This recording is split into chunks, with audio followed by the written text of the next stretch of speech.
T Smalls, what it do, what it do. What's going on, Mr. Palmer, sir? It's a beautiful day in the neighborhood. We get into that a little later on. I'm Mr. Palmer. We have to say it like he's a composer. We just found out that he does symphonies. So you have to say it like this, on the grand stage. Mr. Dorien Wilson. What's up? What's up? All right, everything's good. Everything's good, man. Yeah, everything's good. T Small, show him some love. Yo, we talking under the tree. T Smalls, sing it short. Hey, man, it's a beautiful day in the neighborhood. Since we together, we might as well stay. We talking under the tree, people. We're going to have a good time, chop it up with this famous actor here from several shows. I read your bio and I seen that it's too much to list. I'm not going to say all that. I'm just being real with you. Man. I stopped after about 25. Wow. Tell me about it. Yeah, tell me about it. We'll be right back in 20 seconds. One time for your mind, two times for your soul. We'll be back in 20 seconds.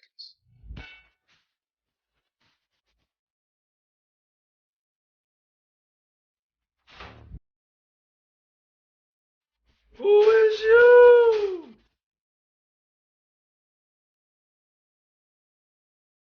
Yeah, this. Okay, we are back. Mr. Wilson, I'm glad you're on here, brother, man. What have you been up to these days? I would be in the house a lot. Probably be in so, but believe it or not, I've been so blessed and fortunate. I've been working throughout this pandemic, so it's been a beautiful thing. It's been a very different time to be in a studio or recording stuff from home, but it's still happening. So that's a good thing. I'm blessed. All right, T Smalls. What I'm noticing, a lot of these actors and comedians and singers are born in California. Oh yeah, man. That's the popular hub, man, for actors, singers. Hey man, y'all got it going on out there. I gotta give it to y'all, man. Yeah. And another thing, do y'all have like Southern roots? Because you have to have some soul from somewhere. It's not just ties in California. I'm sure you have some roots in the South. You talking to me? Yeah. I'm all over the place. My dad was in the Air Force, so we did a lot of traveling around. My mother was from New York, and the New Rochelle area, White Plains, Yonkers, and my father was from DC. But like I said, we traveled around most of my life. I've been in California for the last 30 years, I guess. Wow. I moved to the Bay Area right after I got out of high school to do theater. And I was there for 15 years. And towards the end, I kept flying back and forth to LA for different auditions and parts and whatnot. And finally, I was told, bro, you need to get out here. So I came out here, didn't know nobody, did the waiter bartender thing, and within 6 months, I landed my first television show, Dream On HBO, and it was on for 6 years. And I was doing Sister, and Dream On at the same time. Wow. I'm going to back it up a little bit. I didn't know that you do a little symphony and do a little conducting. Say that again? You do a little work doing symphony? Symphony? Yes. I read that in your bio, unless you have a hacker. That somebody lied to you. Yeah, that's the new thing. I mean, T Smalls know about that. It's a lot of hacking going on with you. Tell me about it. Enlighten me. It said, I just read it today. It said Mr. Wilson had some credit in Russia. Seriously. I'm missing out on those checks then. Whoever in Russia, man, trying to claim your likeness, man, they need to go ahead and make a phone call and get you straight. Yeah, absolutely. It was so funny. I like I mentioned, Dream On, which was my first show ever, and I had no idea the magnitude that this show was going to hit. They were like, "You wait till it starts, popping off," because we filmed 6 months in advance. But all over Europe and what have you, we were huge as well. They were sending me all over these different places to speak on the behalf and publicize the show. I went to Lima, Peru. And so they actually were screening the show, and they had a brother that was playing my part, Eddie Charles, and he sounded exactly like me, the laugh and everything. I'm like, well, goddamn, I'm missing out on some checks. Ain't nobody call you by that. Hold up, bro. Right. That part. Yeah. I'm going to have to email you that little clip that I read about you in Russia. Please do that. I said, wow. What made you start acting? When did you know you kind of had the gift? When in high school, or was it middle school? What was it? The only thing I could do. So, I kind of gravitated to it. No, I'm just kidding. It was seventh grade. I knew right away. I always put on these like little skits and plays in my room for my family, and I would charge them like a quarter, and they'd be like, "Give us some money back. What is this whack shit?" Man, they wouldn't that harsh on you, was it? Back then. Yeah. Wow. But I knew I had the gift, though. Yeah. But and then in high school, of course, I was like a lead in all the shows and whatnot. But I played basketball at the same time. But it was my senior year in high school that I had auditioned for this theater company, very prestigious, the American Conservatory of Performing Arts and Pacific Conservatory of Performing Arts.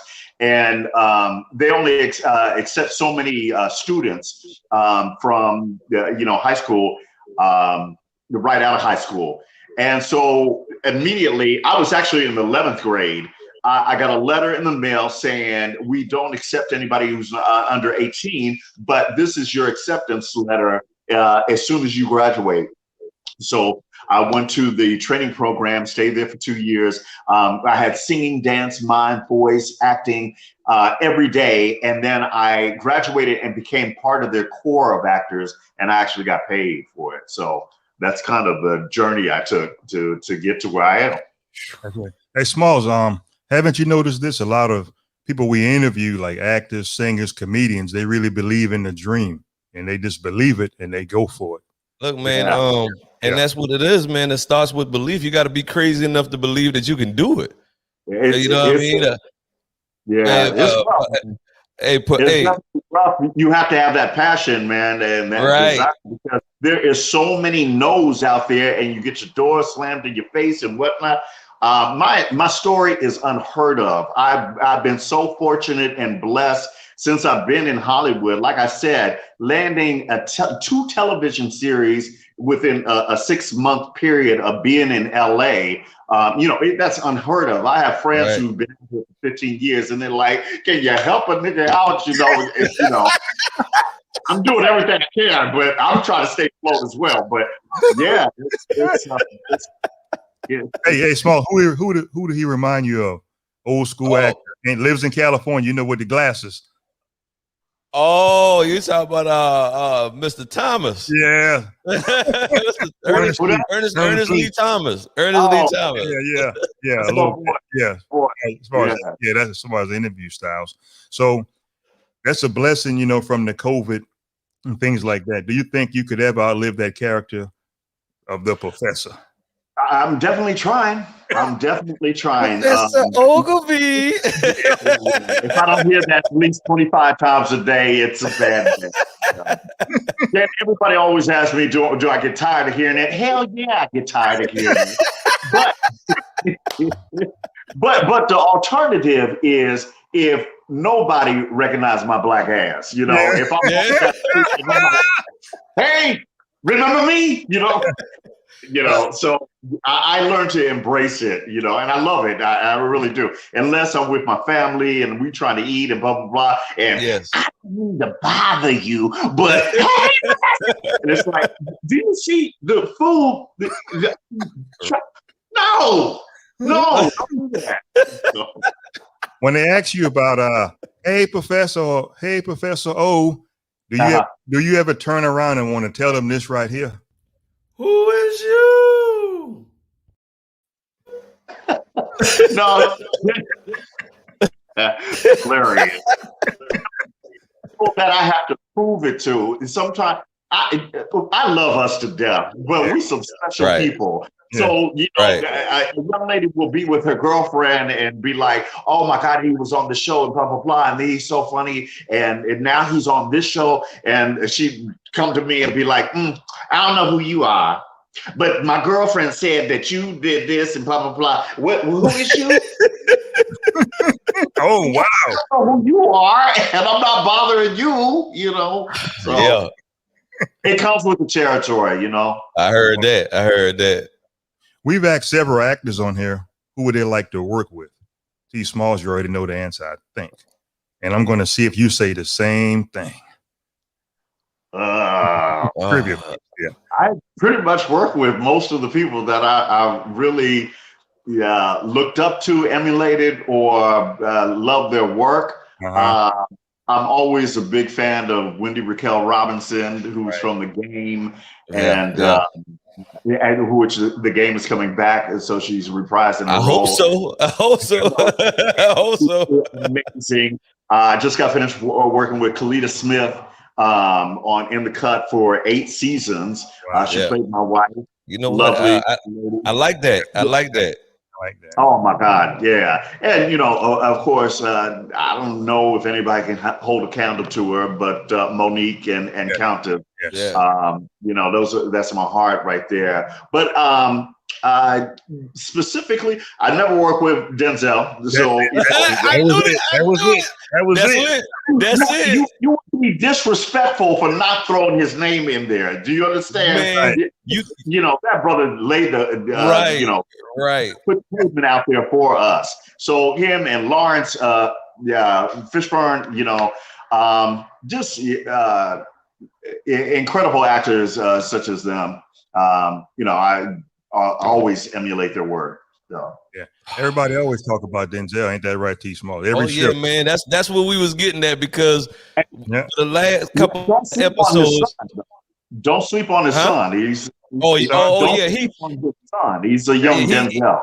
Yeah, he talked about him in an interview. I forget what it was, but he talked about him briefly in the interview, man. And from what I hear, man, Denzel is he raised the bar when it comes to acting. That's what I heard.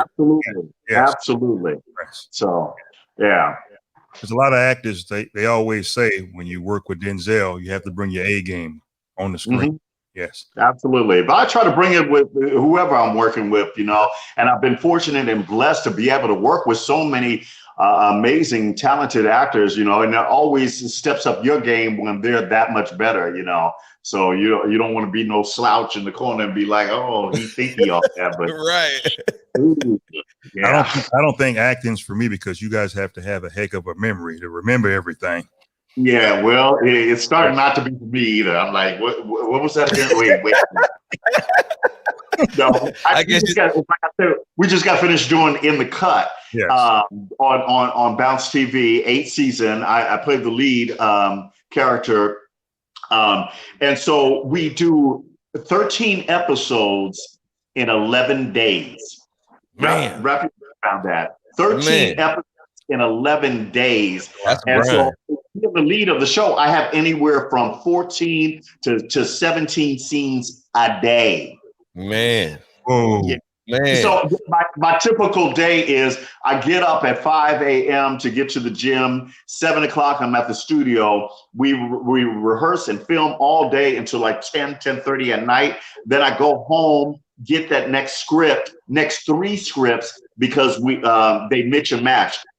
You know, we're shooting 3 scripts, you know, so a scene here and a scene from here and a scene from there. So you don't have the congruency of what happens right after this, you know. So, you know, at 10:30, I'm at home trying to learn these lines. Around 1 o'clock, I'm like, oh, fuck. I'm back up and I'm like, okay, gotta learn these damn lines. 5 o'clock, I'm back at the gym, and that's how it goes for, you know. It's just on and on and on. What's that? I think he froze up a little bit. He said it goes on and on and on, repetition. of the day. Speaking. Okay. Yeah, I was just saying that's how it goes. It's 11 days. Right. We have a shout out here, straight out of Cali. Hey, Professor Tanya Mayo. In the cut. I think there's a little delay, Mr. T. Just hold on one second. I said, speaking of in the cut. I'll let him finish what he was saying, but I'm not sure he'll be back. You have a lot of fans on here that's saying, all right, I think you to welcome to the tree. Let's Talk Under the Tree podcast. Another fan, same person, showing you some California love on here. Nice. Yeah. T. Smalls, what was you saying? Huh? What was you saying? I was saying that I was looking at a episode of In the Cut, man, when y'all was battling over the All Good in the Hood nomination. And let me tell you, that episode was so funny, man, with the roaches at Mabel's tables, and then you like, man, I was enjoying that episode, man. I was enjoying that episode. Yeah, we had some good times on this on that show, and it was so special to me coming on the show and to be able to work with Ken Lawson, who was one of the original cast of The Parkers. I had no idea that he was awarded the role to play my long lost son. So being but the entire cast, we had worked together through our travels of being through in this business. Kalita played my girlfriend after I broke up on with Jack A on Sister Sister 30 years ago or something like that. Now she's playing my wife. I like her, Jack A. Yeah, she's nice. Oh yeah. Love her. And John Marshall Jones, we always competed against each other for different roles, but we never worked together. So it was a pleasure and a joy to work with this brother who is absolutely crazy. And most of the outlandish stuff that you see on the show, it came out of his crazy brain. That he's like, oh, let's try this, John. Really, but it worked.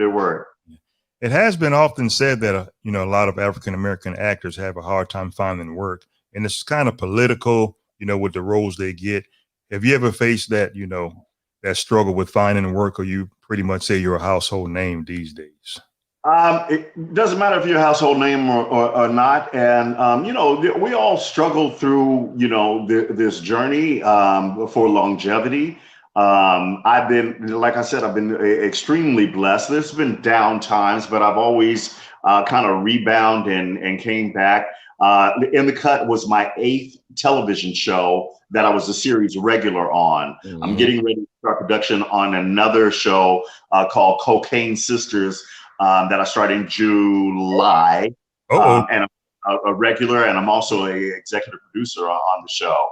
But addressing trying to find work, I'm a firm believer, the more we write and create and direct our own projects and what have you, we're going to stay employed, because you're going to hire yourself, Right. So that's exactly what I'm doing now, trying to make that transition. There's not even a transition, because I'm going to stay acting, but behind the scenes doing executive producer work and what have you, creating new content and staying busy. In your position that you're in because of the COVID, it has been said that wearing the mask is to your advantage. So a lot of folks won't come up to you and know who you are. Is that true? Bruh. I cannot begin to tell you what a blessing that has been. Oh my gosh. I'm feeling like I'm invisible. You can't see me. But still people will be driving as I'm walking with sunglasses on, a hat and a mask, and saying, "Professor, hey boo." And it's like, how is that even possible? But it has totally been a blessing. I don't know what it is. I'm one of those actors who is so recognizable, and I can be with a host of my friends who are all the celebrities and on television, and out of the bunch, they'll be like, "Oh, God, I grew up watching you." It's crazy. But this is a blessing in disguise. I'm telling you. I know that's right. The mask. You work with the great Sherman Hemsley. Yes. AKA George Jefferson. How was that? How was that experience? It was absolutely amazing. It's so funny because I tell this story that now I am being approached by people on the street all the time saying, "Oh my God, you're such a legend. I grew up watching you," and blah, blah, blah, making me feel old as shit. But I'm just like, no, you. I don't know what to tell you, but that's who Sherman represented to me. Watching the Jeffersons back in the day and the iconic walk that he did and whatnot. So when they told me that they were putting a show together for me and Sherman, I was just like, oh, wow, I get to work with this brother. And it was absolutely incredible. A funny little anecdote that not many people know is working with him, we had a week. We had the luxury of having a week to shoot an episode. And so we would come in on that Monday and we would read the script and just walk it through for all the producers and the network people and whatnot. Tuesday, they would come in and make changes, tweak it a little bit. Wednesday, we would do a run through. By Thursday, we would pre-tape some stuff. Mm-hmm. By Thursday, Sherman may have wanted to start learning his lines. And so the whole week long, we're like, Sherman is your line. Sherman. Okay. Yeah. Okay. Well, just got Sherman. Oh, yeah. And the nicest guy, come show night. That brother was like on and popping a whole nother character. It was like, where have you been all week? But I mean, like stole the show. It was so unbelievable to watch, but just came out of nowhere. And it was like, wow, this is a professional, you know?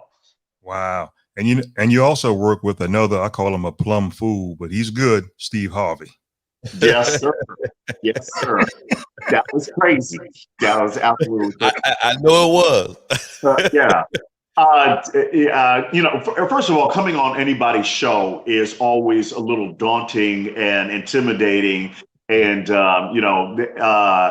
that's when I started formulating my bond with Wendy Raquel Robinson, who is one of my best friends. But I worked with her on Dream On. She played my girlfriend on there for a couple of episodes as well. But we connected, so I had that bond with her already. Steve's personality is bigger than life, and he commanded that stage and that show. So it was a little intimidating to come on and be like, play his nemesis and go up against him and whatnot. But such a cool brother, made me feel welcome. Always talked about me and Wendy because we have a theater background. And so method actors and people who take their craft really serious versus comedians who are just kind of off the cuff and whatnot is a very different style of acting. But it worked. It really worked. And we had a great time. You did something that was kind of off the cuff, I would say, slightly. I can't even picture you making a commercial for KFC. You would if you see my paycheck. Oh, yeah. Hey, you know what? You can't argue about that. And I introduced the Bones. It was a new product for Kentucky Fried Chicken, so they ran that sucker to death. But I did a lot of commercial work, and it's easy, quick money, especially back in the day when you had residuals that they really paid attention to each cycle, for how many times they ran it and whatnot. I remember doing one of my first commercials was a Michelob commercial, literally there for a half an hour. And all we had to do was pretend to hold up the Michelob because you couldn't drink it. You just hold it up and like, ha ha, and we're eating shrimp. Oh, now, two other brothers and me. And they told my black ass not to eat shrimp, because just go bite and then you spit it out into the bucket. Right. I love shrimp. Yeah. And free shrimp was good to me. I'm starting out. I'm a new actor and whatnot. when I tell you I could not eat shrimp for 3 years, I'm not exaggerating. I ate so much shrimp and whatnot. But I say that to say I literally was there for 30 minutes. I made $75,000 off of that commercial because they showed it through two cycles of Super Bowls. Wow. $75,000 back then. Yeah, that's a nice payday. That's a nice payday right there. That's a good payday. Very good payday. See, Smalls, I think one of his fans is trying to say something a little sweet. What they say? Still looking good, Professor Oglevee. It wakes me out a little bit when dudes be like, "Hey, Professor." Oh, it's funny. Man, I'm just messing around, man. I'm just messing around. yeah. So, you shooting a series called The Cocaine Sisters or something like that? Yeah. When are you going to start filming that? You said this summer? July the 7th. I'm also one of the executive producers of that. It's through Urban Flicks. We just joined forces with them. My management company is called Burke Management, right. And I'm part of the inner workings of that. So I'll star in it, and I'll be one of the producers as well. But I just finished a show for Urban Flicks, and that's how this all came about, called Vicious. And very, very different from The Professor. It's I played this abusive father who was an alcoholic. Wow. Tammy Roman is the lead character, and I play her father, but it's flashback scenes from her childhood and whatnot to so you can see where she came from. And Ella Joyce plays my wife brilliantly. And we're no joke. We're no joke. So if you tune it in to see a laugh or two, not so much. I like Ella Joyce. I haven't seen her around in a while, but that's one of my favorite actors. She just did another series for Urban Flicks called Casting the Net, which I was also in. But she is phenomenal. She is the true stage actress. But she puts it down in this. With all this work you got going on, are you ever off? I'm off right now, talking to you guys. Yeah, we literally wrapped at 2 a.m. 2 days ago. So I'm finished with that. But I'm not trying to slow down. I'm trying to keep it moving. Yeah, I feel you. I'm 6 feet under. So. No, we're prepping for the series already. In 2 weeks, we fly out, and we're shooting it in Macon, Georgia. Whoa. And our production company, we're trying to set a template out there for other production companies to come to Dublin and Macon outside of Atlanta. Because a lot of stuff is shot there, but the tax break, you get a 30% tax break if you come out there. We already have all the camera people, the honey wagons, the caterers and whatnot. So we're embracing other people to take that journey with us, and everything is already set. So we're shooting in Macon. We go out there the end of this month, and we'll do location scouting and figure out where exactly we're going to shoot a lot of the scenes for Cocaine Sisters. And we actually have a studio in Atlanta as well, which we're going to have sets built and then shoot the rest out there. Oh, man, guess what I'm gonna do, Smalls? I'm gonna go on the set. I'm gonna crash the set. Yeah, hey, please. Man. You're welcome. You're welcome. Hey, yeah. I tell you like this, man. I know everybody don't know about Jacksonville, Florida, but at least come down here and check our city out and say and see what you think, man, and let everybody know we do exist. Exactly. Don't sleep on these small towns. Right. Right. So when you go to Macon, you're already prepared for another 14-hour day because it's a little humid in Macon compared to where you're at now. Absolutely, from sun up to sundown. And this will be our third show that we shot out there. We did two other movies. One is called Fruits of the Heart, which is on right now on BET Plus, and that stars Wendy Raquel Robinson, myself, Little Mama, who is amazing in it, Clifton Powell. But if you haven't seen it, you got to check it out. BET Plus, and then the other one is called His, Hers, and the Truth that we shot out there. And shout out to Dublin, who came out in droves to just participate. We hired a lot of their actors and camera people, and did a lot of employing out there. So we had a really good time. We call it Hollywood Meets Dublin. And we had the premiere out there, a red carpet, and completely packed the house. Oh, good. T. Smalls, we have a few questions from some of the fans that we need to address. What they say, my friend? Are you looking for a new cast member such as children? We're always looking for talent, especially if you in Macon or Dublin, because that's where we're going to be doing a lot of the hiring, trying to do, the local hiring out there. So, people already have a place to stay and are already acclimated to, that area. And then, more of the larger roles, we'll be looking everywhere for, but we're always looking. So I'm sure there'll be open calls very soon. All right, good. T. Smalls, what they say? Are there any Parker's reboot? Gonna be any of the Parker's reboot? Can't give that away.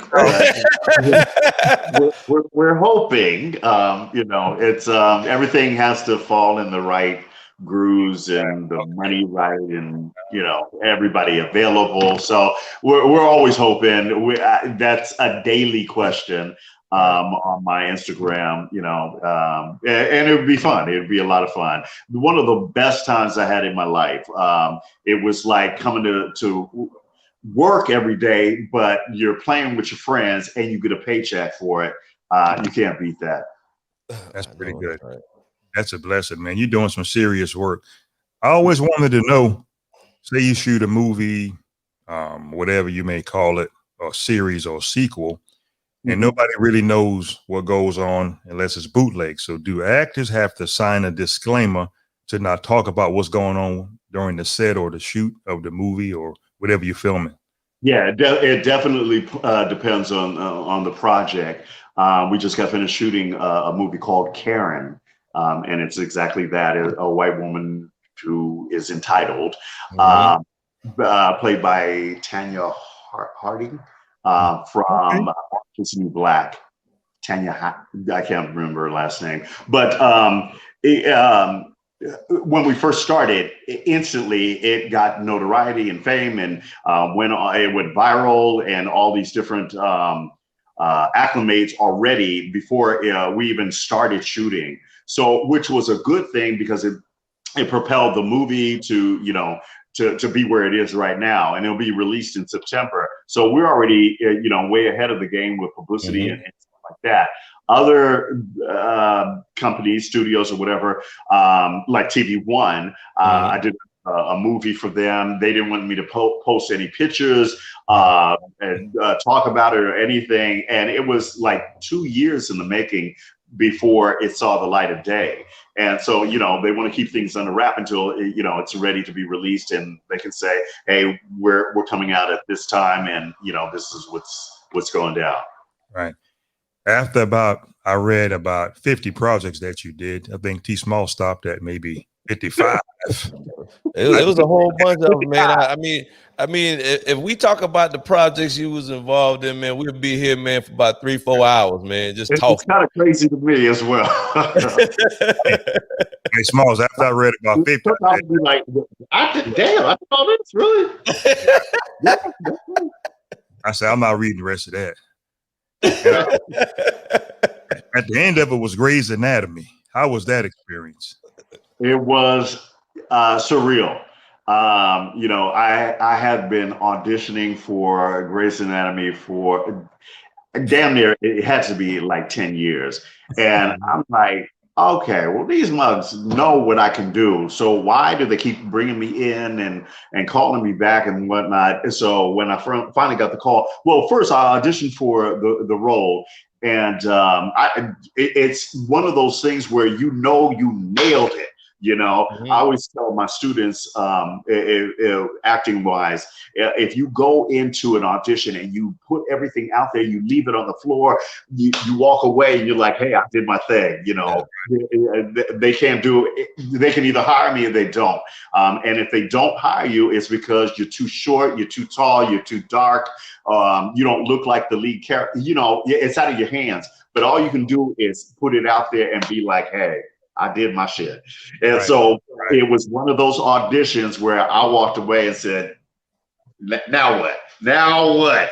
So a week went by. They called and said I did a great job and to see if I was available. And it's called On a Bail. And so that means you and maybe 2 other people are in consideration for the part.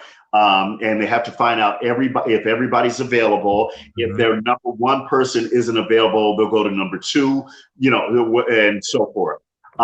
So it was like 3 weeks later, and I finally got the call like 8:30 at night and said, you got this reoccurring role, and you're going to start in 2 days. So it was pretty dope. Yeah. That's a That's blessing pretty quick. right there. That's pretty quick. One thing that I do like, unless I've overlooked your resume, you had about like 50, 60, and we stopped. Have you worked with Tyler Perry unless I overlooked it? I did. I did. I did. What's the first one he had with the family? Family reunion. Damn, it was right there. Without Pain, House of Pain. House of Pain. Okay. House of Pain. And that was basically it. I was up for a couple of other projects, but at the time that it wouldn't work out with my schedule because I was working on something else. But great guy. He loved my work and whatnot. I was pretty much, he said, if you want the role, you have it. And so when I came on the set, very, very different from anything that I've been on before. He is one of those laid-back directors, and you know, here is the script. If it's not working, then fix it. Wow. You fix it. You fix it. Yeah, and luckily he left that up to you. Yeah, you're right. Yeah, and luckily, I'm one of those actors who's classically trained in the theater that I've had improv and, you know, I can think on my feet and you know, embellish and whatnot. So my theater background really came in handy because basically we threw out several of the scenes I was in and he was like, y'all go for it. This is the outcome and you guys go for it.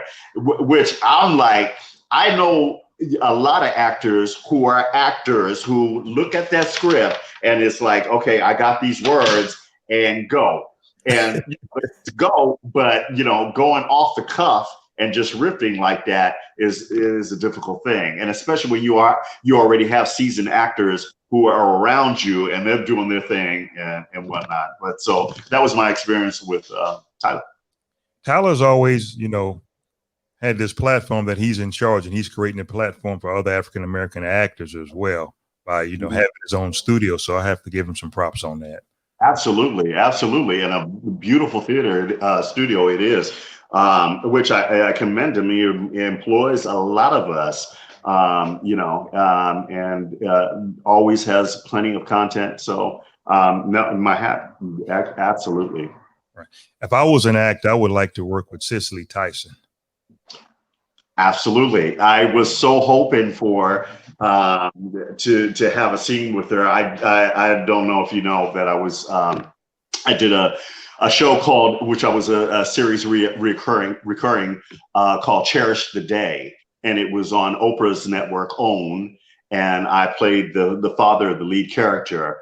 But Cicely was one of the series regular. And I just missed every time having a scene with her, but a wonderful, beautiful lady. So yeah, I would too. If I was a casting director, T. Smalls, guess what I would cast you for? What would you cast me for, man? The joke on Batman, like Jack Nicholson. Hey, I can do it. Hey, I'll do it, man. You know what I mean? I can do whatever need to be done. But you know, when it comes to being an actor, man, man, I don't know. That's how it worked there, man. Especially with Mr. Wilson, man, saying how his regimen is on a daily basis. Oh my Lord. It's crazy. It's crazy. And a lot of times I have a lot of young brothers and sisters who stop me on the street and like, hey, put me in the next film. I could do it. People tell me I'm funny all the time. And I'll be like, okay, so where'd you study? Well, I ain't studying, but I got a bunch of jokes and blah, blah, blah. So my whole thing is get your education, learn your craft, so you're ready for when you get that big break, you know what you're going to do. You can be in the right place at the right time and get that big break, and make it to the big screen or whatever. But if you don't have training, and if you don't have anything to back it up, a platform, you're going to be a flash in the pan because you don't know what you're doing. So my advice is always get your education first. Then you're ready when that break comes. And theater is a wonderful opportunity to learn and grow as an actor. You just dropped some serious nuggets right there. Man, that's what I was thinking. He just dropped some jewels right there. So anybody out there who aspire to be an actor in theater, role play, whatever, y'all make sure y'all take that nugget and run with it. Yeah, it's a big difference saying jokes and then learning your camera angles and the mark where you have to be when you get in front of a camera. Yeah, I've seen many of brothers and sisters freeze up and they'd be like, "Oh, this isn't what I practice in the mirror," Yeah. Yeah. I have a trivia question for both of y'all. Just kind of fun off the cuff. I'm gonna ask T Smalls first. T Smalls, if you were a casting director, what role would you place me in, or character? Oh man, I place you in the role as the. Share with us. Hey, the comedian dad that just talks shit all the damn time. He gonna drop some jewels on you, but he gonna talk some shit too. Right. Okay. I can see it. Same question? Yes. Yeah. I see you as no, I don't see you as it, but I think it'd be perfect for you, Pastor, that you play like a serial killer. You know? Man. By day, you're mild and meek and you're everybody's favorite neighbor. And at night, you're offing people for drugs or something. I don't know, but oh my God! First time I heard of that one. Yeah, you gotta step outside the box, man. Yeah. I like that. I would love a character like that. I like that right there, man. Yeah. It's been they give that to all the white people though. So yeah. Hey, this was hilarious. This was a very good interview right here. I must admit. Oh yes, I can't take it from you, bro. Appreciate it. Ladies and gentlemen, we had on here today the legend. Matter of fact, let me ask you this: whether you like it or not, you're a legend now. Yeah, I'm embracing it, and that's all I can do. And I just thank everybody out there for giving me the opportunity to have longevity and to keep a job. My kids, thank you. Yes, sir. Everybody in my family. Yes, because you have a long scroll of. I'm just gonna say events, Smalls. Events. Hey, look, man.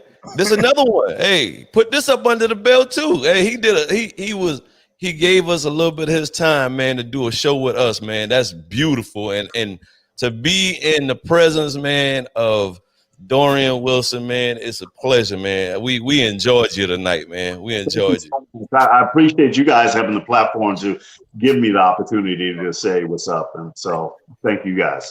The last comment, I got to put this up since you casted me for this role, and I'm going to show my nickname. I didn't want to say it, but here you go right here. Where is it? Here you go right here. You ready, Smalls? Let's go ahead, do it. What they say? Damn, Poochie, you a serial killer? Laugh my ass off. Poochie, that's a good name. Yeah, they still call me that like I'm 3 years old or something like that. In Cocaine Sisters, I play Pookie. Pookie. Oh wow. Oh man, that's what's up. That's what's up right there. Yeah. Man. Yes. T. Smalls, say a little prayer for the brother that he can have. Yes, man. His career. Thank you, God, for allowing Mr. Dorien Wilson, man, to spend some time with us. Keep him, man, as he moves forward in his future endeavors, man. Most importantly, man, keep the grind up, man. This is a very very nice brother, man, that that's very into his craft and everything, man. I just thank him for coming on the show tonight. And God, please allow him to move prosperously. In your name we pray. Amen. Amen. Amen. Thank you, brother, so much. No problem. That's right. You can't stop, you won't stop. Much success for you in the future. Right. I appreciate it. Thanks, Mr. Dorien Wilson. I'm Pastor Palmer. T. Smalls in the house. The Tree Podcast, y'all. 1 time for your mind, 2 times for your soul. T. Smalls, if they don't want to wear their mask, what you got to say? Man, that's their damn business. That's right. And guess what? We out of here. Y'all be blessed. Mr. Dorian, stay on for about 1 minute after we get off. We already talked about that. Y'all have a good day. Have a good weekend. Tomorrow night, we have Howard Hewitt live in the flesh, 10 p.m. Eastern time, 7 p.m. Pacific. And we will holler at y'all later. Out of here.